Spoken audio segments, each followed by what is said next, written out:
Well, what's going on, Clipper fans? Happy Thanksgiving to everyone out there who supports the brand. And I hope you guys are all excited for the 2025 season, as we have already got our first returner from a season ago, part of that championship semifinalist run, and all the way, of course, to the runner-ups. And he's a pitcher formerly at Muskegon Community College, but now at Davenport University, and that is Colton Blankstrom. So, Colton, thank you for the time today. How have the fall to early winter months been treating you? Oh, thank you. Thank you for being for letting me be here. It's been great. The coaching staff, everyone. We had 26 new guys this year. I mean, if you came to practice, you wouldn't seem like it. We've all been like really the chemistry is extremely well there.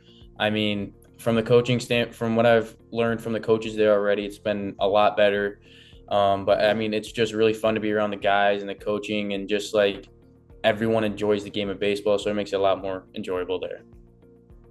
Fall baseball is an interesting topic because, there's a lot of inter squad competition and, just getting the reps down, and a lot of guys coming back from summer programs such as yourself, trying to develop the skills that they learned over the summer and, get back into the groove because, baseball is a year-round sport, especially at the college level. So, what's the purpose of fall baseball for college players? And could you explain to the viewers the essentials of getting those reps down in the fall?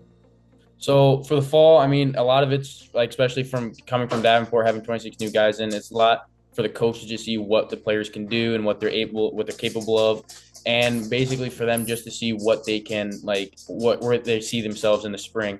Also for the fall, it's also for the pitchers to get back in a groove, maybe work on something that they needed to work on in the summer that they found they needed to work on, or stuff like working on like little mechanics, getting to know the guys, just being around the game of baseball. And we'll talk more about your time at Muskegon Community College and, what to expect at Davenport. But now let's talk about your baseball career as a whole before we talk about Clipper specific things. Obviously playing D2 baseball it's a commitment, and it takes one to realize their hidden talents at a young age to ultimately seek forward a career in the sport. Talk to me about your baseball career, when you first decided to pick up a baseball, or who introduced you to the game. Walk me through that timeline. So, I mean, it was all the way back in T-ball when I was very, very little. I mean, my mom was my T-ball coach, and then my dad transferred over to be my coach all the way from like middle school or like travel ball stuff all the way up until my senior year of high school.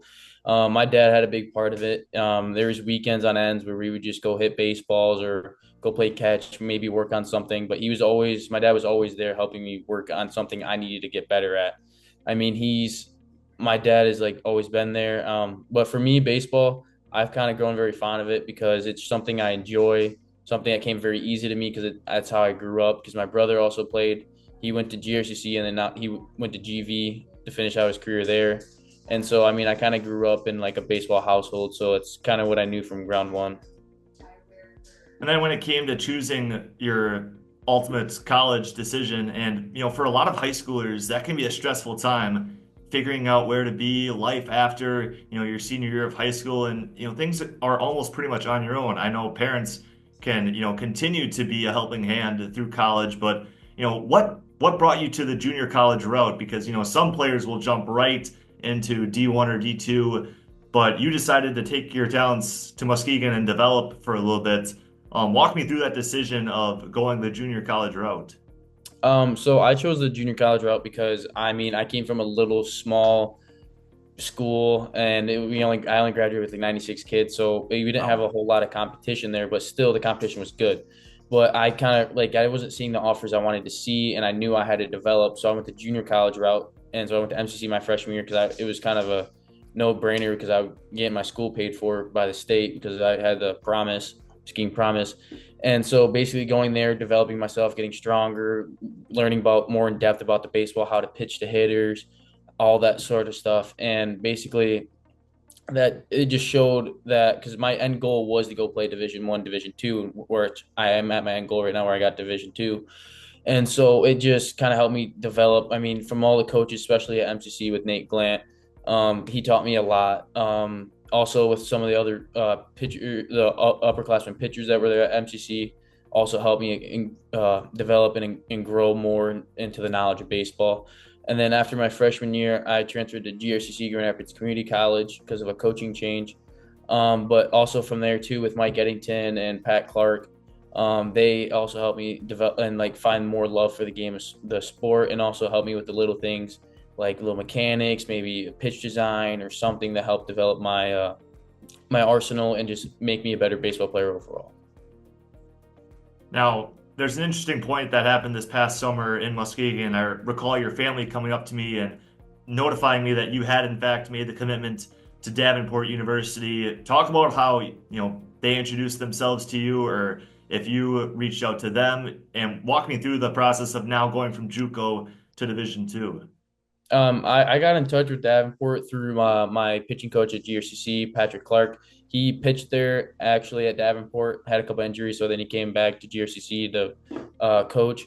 But he during the winter, he had them come down. I had a inter squad, like a little live pitching against guys that we normally did, and they came and watched me there.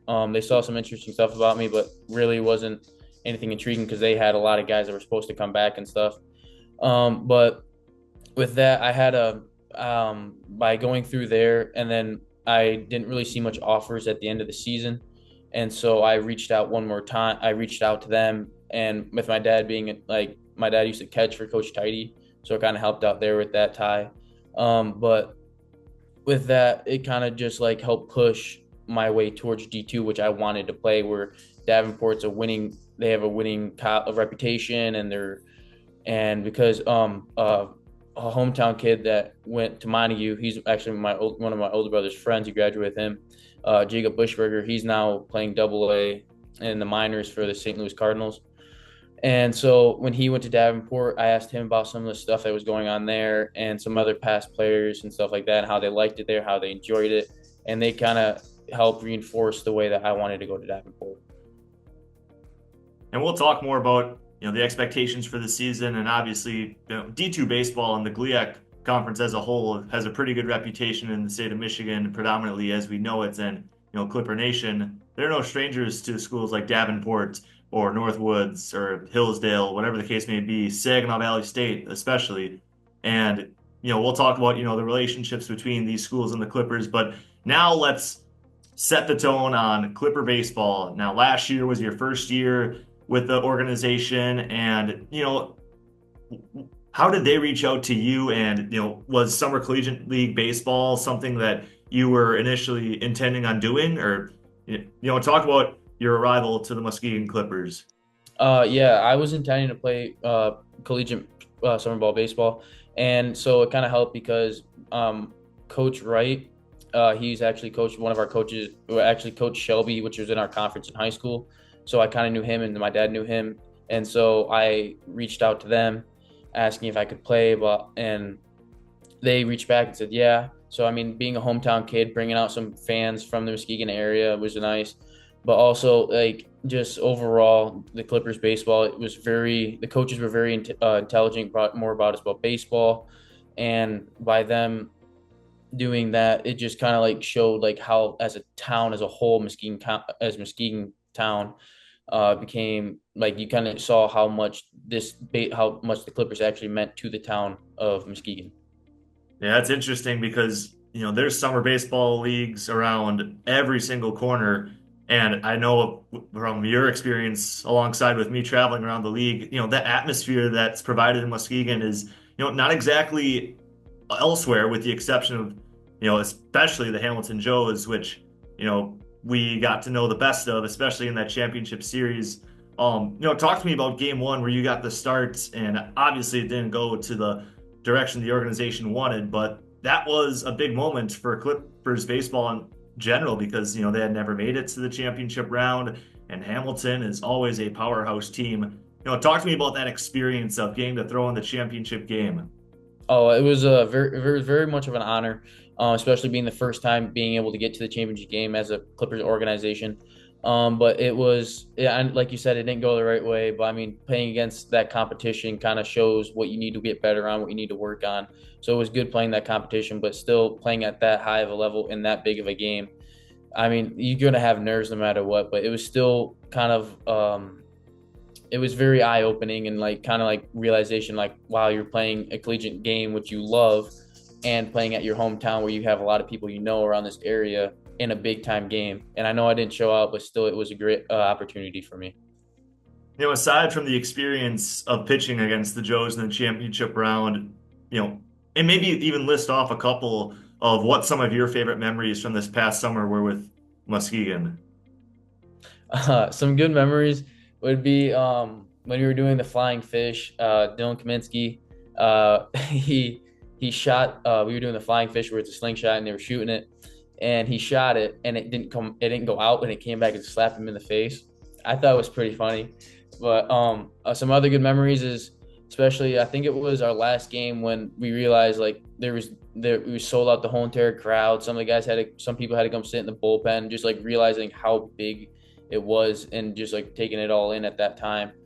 Another good memory would be some of the road trips. We would like play this game on the bus where like the guys would just get to know each other because you have people from all over. We had kids from Texas, we had kids from all around the state of Michigan, some kids from Chicago, and I think it was Virginia or West Virginia, something like that. But like just getting to know them and meeting those kind of guys where they come from maybe a different style of baseball, it's just kind of like eye opening to like just see what they do and how they go about different things and all that.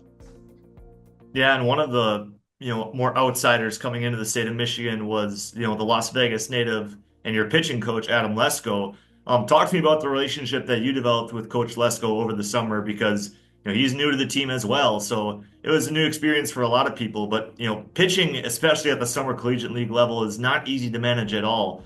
So talk about, your relationship with Coach Lesko and his impact on the team. So our relationship started off slow, but it definitely developed over the summer. Because he kind of wanted us to like not make kind of like be a man outside of baseball, which Coach Fleener talks about too, and being that and getting a couple starts and talking to him about different stuff, like different scenarios and stuff like that, and some stuff that happened during the summer. He was able to like just like cue on some things, maybe work on little like nitpick little mechanic stuff, which helped a lot for me, I think. And so it just kind of like because you're going from a JUCO playing against like some D1 Power Four schools, guys, you kind of have to change up some things and kind of hit your spots. But Coach Lesko was definitely a great coach. He was a great first year coach, I believe, and I can't wait to expect more from him this year, next year. And then you mentioned kind of your rival with the Clippers, the connection with Coach Brian Wright, who's a Michigan High School Baseball Hall of Fame coach. And, what are some of the pieces of advice? And you can include Coach Logan Fleener on this as well. But, some of the overall takeaways from those two in particular. So Coach Wright, I kind of knew him because we played against him all the time, but he definitely was also preaching on trying to be outside of baseball. But like with his not, he knows so much about the game, and so like he can, like you can ask him a question, he'll know right away. He'll probably know right away what to do. And Coach Fleener, I mean, because all our coaches were like from different parts of the U.S., so it kind of helped bringing all that together. Maybe work on different because they play baseball at different. They play the game of baseball a little bit differently around the country. So it's kind of nice to have one from like Tennessee area, one from Las Vegas, and then one from Muskegon. So it's kind of like neat to see how all that worked together and kind of worked out to end up making us get to the championship game.